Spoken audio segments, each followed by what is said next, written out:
Multi-Factor Authentication, Modernizing CALPADS with Layered Security. Welcome. Today we're discussing the transition of CALPADS to a multi-factor authentication system. As previously communicated, the CDE is upgrading CALPADS access to align with best practices. What is multi-factor authentication? Multi-factor authentication, also known as MFA, is a security process that requires more than one form of verification to confirm your identity. Instead of relying on only a password, MFA combines multiple factors to add extra layers of protection. Generally speaking, there are three different types of multi-factor authentication. Something you know, like a password, a PIN number, or a security question. Something you have, such as a mobile device, a smart card, or a hardware token. Or something you are. Think about biometrics such as fingerprints and face scans or voice recognition. Why does CalPADS need MFA? As cyber attacks targeting educational institutions grow more and more sophisticated, protecting user credentials and sensitive student data requires a multi-layered defense. Implementing multi-factor authentication provides the critical protection needed to safeguard LEA user accounts, to block unauthorized access, and to mitigate risk in CalPADS. Because CalPADS stores personally identifiable information and sensitive longitudinal records, enforcing MFA ensures compliance with data privacy standards and strengthens the overall operation resilience against the evolving security threats. So let's discuss the benefits of using MFA in CalPADS. The two key benefits are that it modernizes security access to CalPADS and enhances security. MFA plays a critical role in a zero trust cybersecurity framework. This means no user, no device, or application is inherently trusted. Security is enhanced because it defends against phishing attacks, those that trick users into revealing passwords. It helps prevent credential stuffing when stolen passwords are used to log in legitimately. And it safeguards against brute force attacks, those repeated attempts to guess login security details by automated programs. So, how does MFA work? When you sign into CalPADS, MFA will prompt you to verify your identity with more than just your password.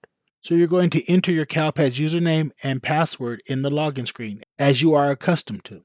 You will then be prompted to have your code emailed to you. Retrieve the one-time passcode from your email. Lastly, go back to CalPADS, provide the second factor by entering the one-time passcode to complete the CalPADS login.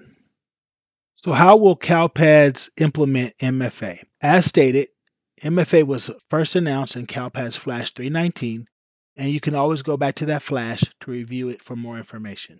Yes, all users will be required to use the multi-factor authentication by September 15th. Once MFA is implemented, there's a 24-hour maximum conditional access window. That means at the most you can go a whole day without having to use MFA to access CalPADS again. Let's demonstrate multi-factor authentication in CalPADS. Starting Tuesday, August 25th, when you log into CalPADS, you have the option to enable multi-factor authentication. From the 25th until September 15th, it's an option. After September 15th, everyone will have MFA required. So you're signing to CalPADS normally.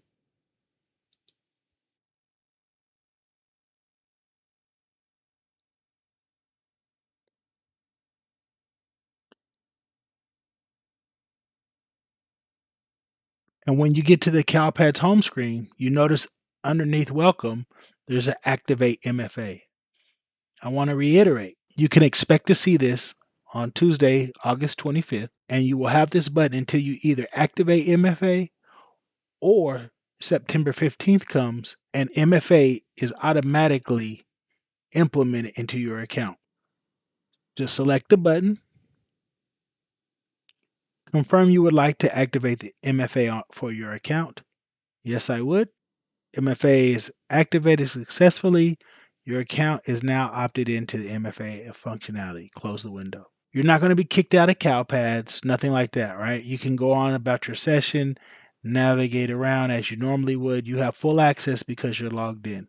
However, the next time you need to log into CalPADS, you will have to do the MFA process. So it's pretty easy activating it, okay?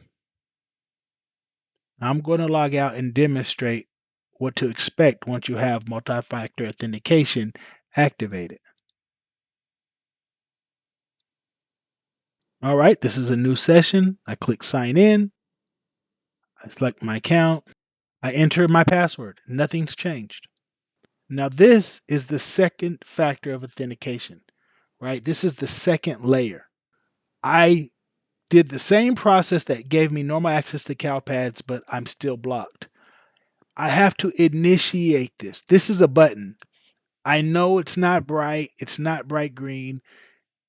It's not noticeable. I've forgotten to click this button as I've had MFA enabled, right? You think, oh, you go to your email, there's going to be nothing there. You have to click this button.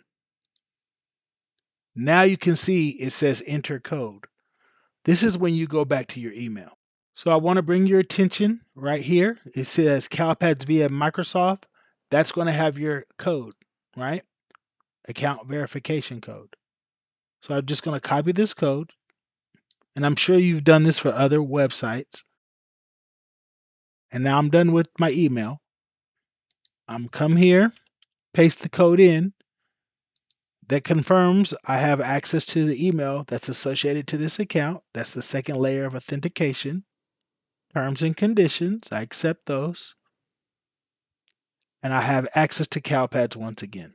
It's pretty simple, pretty straightforward process. All right, so good luck. If you need assistance, please refer to your LEA admin. If you're an LEA admin, please look at Flash 319. If you're helping users, refer them to this video. Perhaps they haven't seen it. But if you need us, we're here. You can always contact the service desk.